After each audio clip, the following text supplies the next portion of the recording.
85 votes. Joe Jorgensen, 524 votes. Vermin Supreme, 206 votes. None of the above 4, and various write-ins below that. Having received All right, guys. over 50%. What an incredible, unexpected victory for Joe Jorgensen. I have to admit, I did not see that coming at all.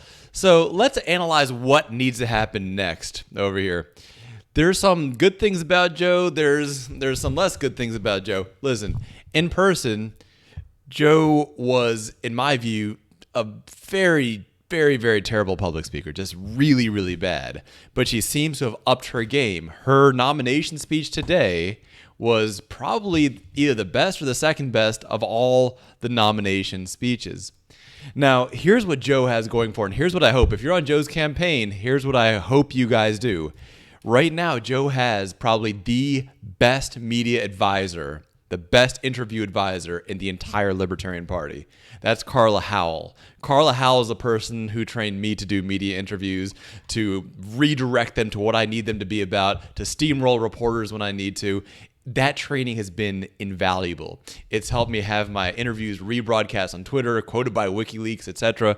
And with that kind of training, if you're watching this, if you just listen to Carla Howell, this is going to be an incredible endeavor. Now, right now, Joe's weakness actually was Jacob Hornberger's strength, which is Jacob knows, because he's done a lot of media and a lot of interviews, he knows you need to get to the big cuts within the first 5 or 6 seconds of your interview. Joe has been taking her time. Now I hope that she'll take advice from her own campaign. She has good people on her campaign. Carla Howell, Darryl Perry, the people who are the best at interviews. I would say of the people in the Libertarian Party, the people who do the best radio interviews, online interviews, are Carla Howell and Darryl Perry.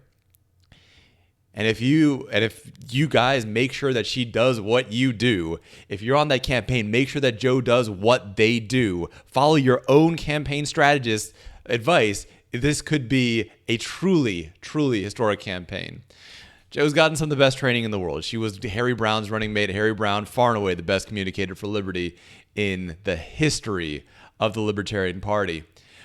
But there is the other side of this, which is when she goes up against Trump and Biden, which basically starts right now. So starting right now, Joe, when you go up against Trump and Biden, you can't be nice about this. You can't try to find common ground or be all polite or whatever. This is the time to draw the hard lines in the sand. Listen, you're dealing with two big, bad bullies. You need to be the bigger, badder bully. I heard somebody describe you as a rose between two thorns. Drop that. This is the time to be the biggest thorn between two thorns. Joe, your positions are bold. Joe's positions are bold. They are. I mean, they're maybe not as crazy as mine, but they're bold. They're strong. They're clear.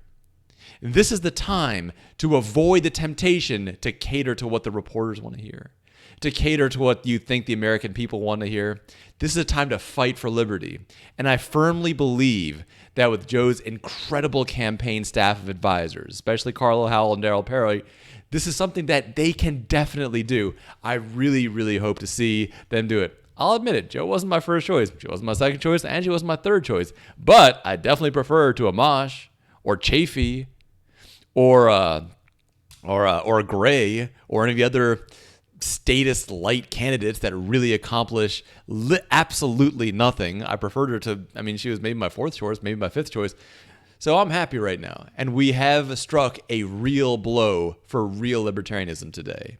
All of you who participated in the 2020 campaign, who fought tooth and nail, those who helped drive people like, Chafee and Amash out, those of you who today voted to keep people like Gray from the top of our ticket, you've done a lot of great work. We've done a lot of great things.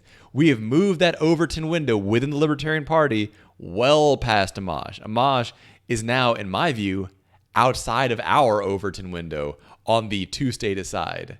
And that's an incredible achievement. You guys should be incredibly proud of all the work that you've done. Now things begin.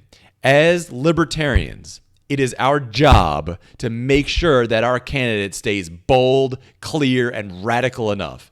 And let me tell you this, when you're doing all these interviews, it's draining. And sometimes every part of you wants to say, no, you're right. Yeah, I guess we don't need to abolish government schools.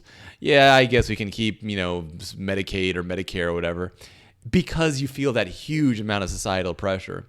The vice presidential candidate and the presidential candidate are the people who are going to face that pressure. It is your job to not cave.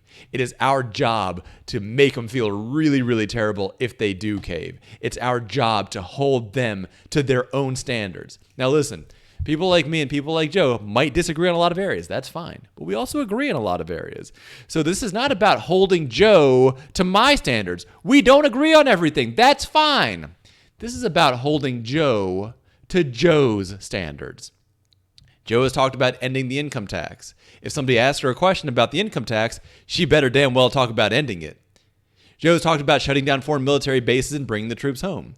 If somebody talks about Syria, she better mention that. That's not my standard. That's her standard. So I'm asking all of you today, all of you who supported me and all of you who opposed me, that if you're willing to do this, if you're willing to take on this libertarian job, I'm going to ask you all to do this, to hold Joe to Joe's standards, to make sure that no matter how heavy that pressure gets, that she doesn't flinch one single inch. And she has great advisors. She has a great campaign team, great campaign advisors. I know that she has the resources, the tools, the training, all of that. Let's make it happen. Jorgensen 2020.